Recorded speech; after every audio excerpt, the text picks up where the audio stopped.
Skill Builder interpret data. Bot, let's talk about frequency tables first. You got it, Wacky. Is it okay if I call you Wacky?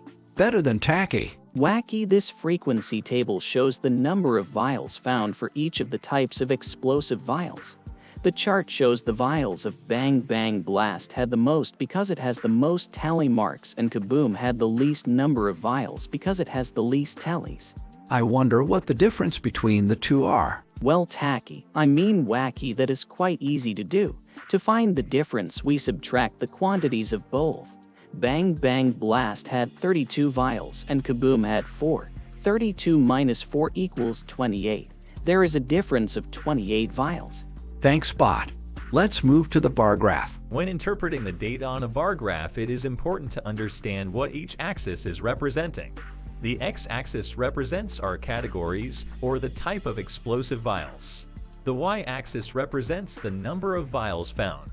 How many powder and blast-off vials were found in all? Mr. Mac, let's label the bars for these two vials. Powder's bar lines up between the 18 and 20.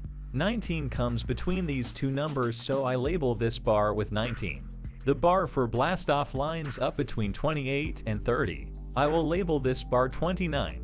To find the combined total, I add the two amounts together. That's 48. Thanks a lot. Dot, why don't you show us what you got? You are a poet, I didn't know it. Just like the bar graph, it is important to understand what information is being displayed.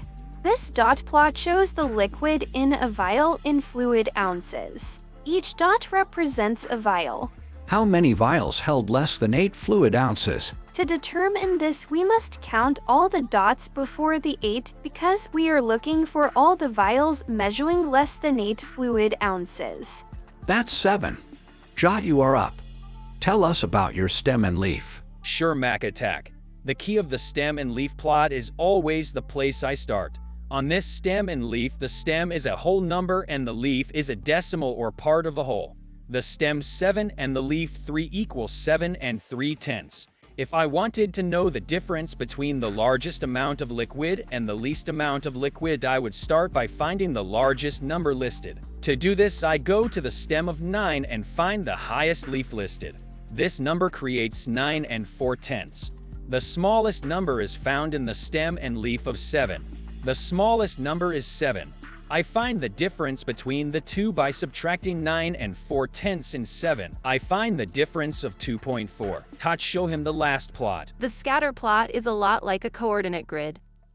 When I look at the chart, I see the dots are mostly moving upward.